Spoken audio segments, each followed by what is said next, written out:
Salut, c'est Lisa et tu écoutes Fantasia et je suis ravie de te retrouver pour cet épisode de la saison 4. Et dans cet épisode, je vais te parler de faire des choses qui ont du sens et comment la comparaison peut parfois nous détourner de ce sens qu'on peut mettre derrière nos objectifs. Cet épisode, il part d'une réflexion personnelle bien évidemment, mais il part aussi de choses que j'ai déjà entendues, vues, etc. et que j'ai envie de mettre en lumière aujourd'hui parce que je pense que c'est important de prendre conscience que parfois on fait des choses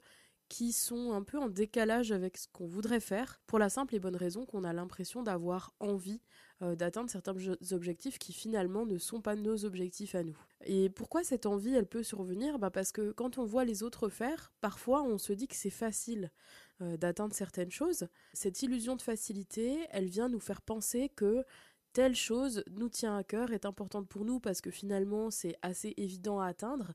alors que finalement, si on remet en perspective tous les efforts qu'il faudrait faire pour atteindre cet objectif coûte que coûte, eh bien c'est plus tant notre objectif que ça, tout bien réfléchi quand on fait le calcul coût, investissement personnel, investissement en termes d'énergie, investissement financier et bénéfices, finalement on s'y retrouve pas tant que ça.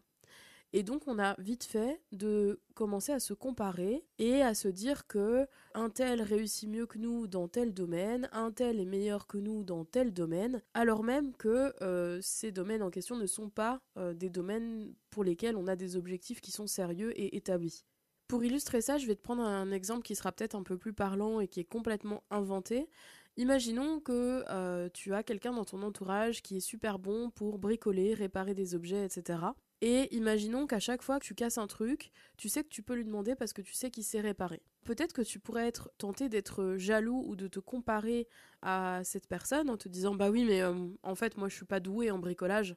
je sais pas faire. Lui, tout lui paraît facile, il sait tout faire, mais moi je sais pas faire. » Peut-être que tu pourrais être tenté de te dévaloriser dans ce sens-là, sauf que il faut remettre en perspective, toi, dans ta vie, combien d'heures de bricolage tu as fait, quelles sont les actions que tu as posées pour t'améliorer en bricolage. Parce que peut-être que cette personne-là, qui est super douée en bricolage, eh bien en fait, elle se renseigne sur internet de comment on va réparer des choses, elle se renseigne de comment on construit des trucs, peut-être qu'elle démonte des choses pendant son temps libre qui lui permettent de comprendre comment fonctionnent les objets.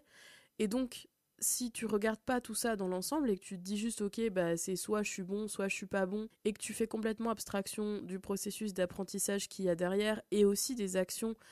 qu'il faut poser en fait pour réellement avoir des résultats,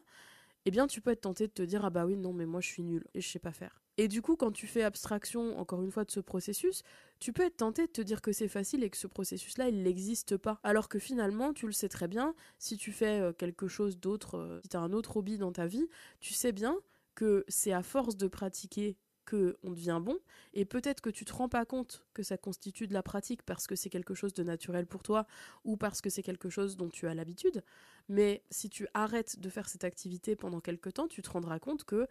cette activité, tu deviens moins bon en fait quand tu arrêtes de le faire. Et c'est sûrement pareil pour cette personne qui est bonne en bricolage, et du coup, ça devient plutôt injuste en fait de se dévaloriser, de se comparer en termes de niveau d'expertise entre cette personne-là et toi, puisque vous n'avez pas le même entraînement, puisque ce n'était pas ton objectif de base d'être le meilleur bricoleur de la Terre. Mais peut-être que si c'était ton objectif, si ça avait été réellement ton objectif, alors tu aurais pratiqué tous les jours, tu te serais entraîné, etc. Et donc, tu serais capable de bricoler des trucs facilement. Tout ça pour te dire que quand on se compare, c'est important de mettre en exergue le fait que l'action soit ou ne soit pas de notre objectif, c'est-à-dire que l'on recherche ou pas cet objectif. Et ici, le mot recherche, il est super important, parce que ici, l'idée de l'objectif, c'est pas de se dire est-ce que tu veux atteindre ça mais sans faire d'effort. L'idée de l'objectif, c'est de te dire est-ce que tu es prêt à mettre tous les moyens en œuvre pour atteindre cet objectif, c'est-à-dire à être actif dans le processus. Donc petit réflexe la prochaine fois que tu as tendance à te comparer à quelqu'un, c'est d'aller regarder si la personne, ce qu'elle atteint, c'est effectivement un de tes objectifs ou si c'est juste un truc que tu aimerais avoir sans rien faire. Voilà, c'est tout pour cet épisode, j'espère qu'il t'a plu. Si c'est le cas, n'hésite pas à le partager autour de toi et je te dis à dans 2 semaines pour le prochain épisode. Ciao!